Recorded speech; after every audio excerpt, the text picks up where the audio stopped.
Continuing with quick hits on the basketball soapbox, we started off with the Brooklyn Nets, the Milwaukee Bucks, moved over to the West Coast of the Los Angeles Lakers, and my second team in the West Coast is the Portland Trailblazers. Let's just start it off right where it needs to be. Dame time. After having a slow start in that first game against Sacramento, where he just looked like he was over the past couple seasons there, really since the Olympics a couple years ago, and really just looking at of sorts, looking like not the Dame that we were used to seeing, struggling to get his shot off and just looking bad, and especially had that weird injury last season. And to come into this season and basically be on fire, 31 points, 5 rebounds, 5 assists. That's where Dame needs to be for this team, and it looks like his leadership is carrying off and rubbing off to the other guys on this team. But that just speaks to his leadership because, of course, he doesn't want to run from the ground and stuff like that. And people have criticized him for that. I have even criticized him for that because I just never thought Portland was going to be able to construct a team around him that was going to be able to contend. And that might still be true. But early on in the season, it looks good that his team has responded. They're playing well. And underneath his leadership and basically just his offensive prowess, he's really driving this team to new heights that we didn't see coming into the season. I had them as the play-in, but the way they're playing top to bottom for this team, and especially with Dame Lillard leading the charge, really speaks volumes to how his leadership can't go unnoticed. To see the transition with this team, he could have easily been pouting and wanting out and stuff like that. Unfortunately, he's going to be gone for a week with a calf injury, but I think he sustained that in the Miami Heat game. But his leadership to basically be like, hey, we're going to take the charge, we're going to come out strong and try to win these games, and where they could have easily folded and looked bad, he's been leading the charge on that, and it can't be talked about enough. Let's get into the rest of the team, though.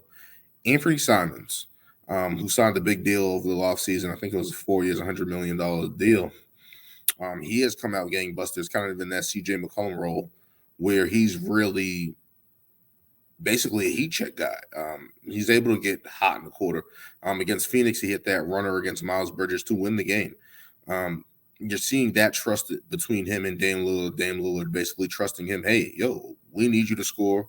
Go score. Go be that guy. And Dame willingly gave up the ball in that game to Anfernee Simons, who has put in the work and looks like a CJ McCollum clone, honestly, in my opinion. And really has just been scoring. I saw that Nuggets game where he had 6 threes in the third quarter there, really putting the Denver Nuggets away in that game, really putting it on. He has that scoring ability to get hot quick and really be a dynamic scorer next to Dame, which they've needed since they traded CJ. And to get that kind of perimeter prowess next to Dame Lillard, you kind of need that. And just to see his progression throughout his career, where he was just like, maybe if Dame leaves, everyone's thinking maybe if Dame leaves, they have Anfernee Simons who we can build around and at least have a young, promising player for Portland, which has been difficult to find since trading CJ in their franchise history, to have that type of quality player there and be that effective next to Dame. That's a positive sign for his young career. Moving on to the rest of the team, Jeremy Grant. A couple of seasons ago, he left Denver and said he wanted to be the number one guy, ended up in Detroit. Really not as effective as he wanted to do. He's a 20-point scorer there. But finding his footing on this team as the third option for this team, this is his sweet spot. Not really having a high volume shooting performances, at least not yet as it seems. But his ability to get to the line, that's effective. His touches are effective. So you're not really getting him out of sorts. He's playing within his role. Only 10 shots a game, I believe, and really just making the most out of his shots. But most importantly, getting to the line. And you're getting effective offensive possessions through him. He's a good defender on that side of the ball, which they desperately needed. Looking at this team, Hart Nurkic, he's going to be a big guy, double-double guy. We know his contract situation. Really stepping up on that side of the ball for this. He's been a steady force for them on the front line. The potential of Shaedon Sharpe. Look up his dunks. He's really athletic and is a guy that didn't go to college, came out of high school. Portland took a chance on him, and it looks like it's a they look like they hit on this pick so far. To see his athleticism, this is a kind of wing that they desperately needed over the past couple of seasons since the Dame's been there. Really, they had Nicholas Batum early in Dame's in his career, and really went through a cluster of small forwards, Evan Turners, Mo Harklesses, Alfarika Aminu, guys that were solid in their roles but couldn't raise their games. And Shaedon Sharpe with that, with the ability with Jeremy Grant next to him,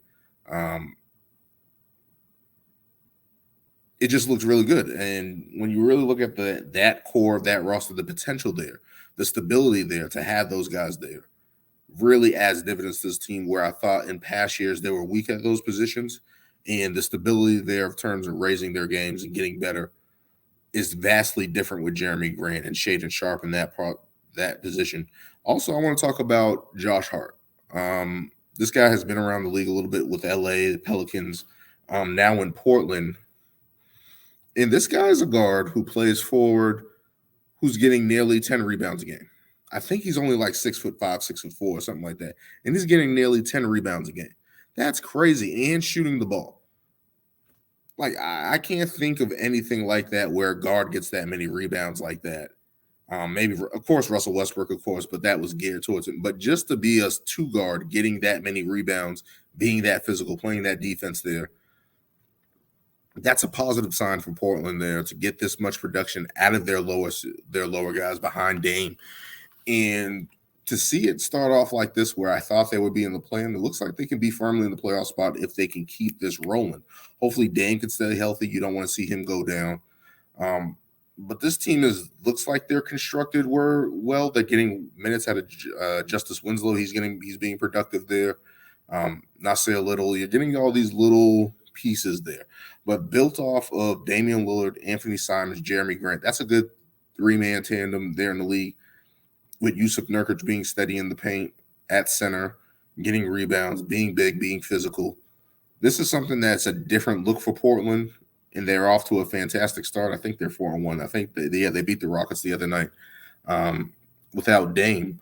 So to get those quality wins there, get production out of multiple guys, get that type of stability that it looks like they can build and gel as the course of the season goes on, that's awesome for Portland in a tough Western Conference.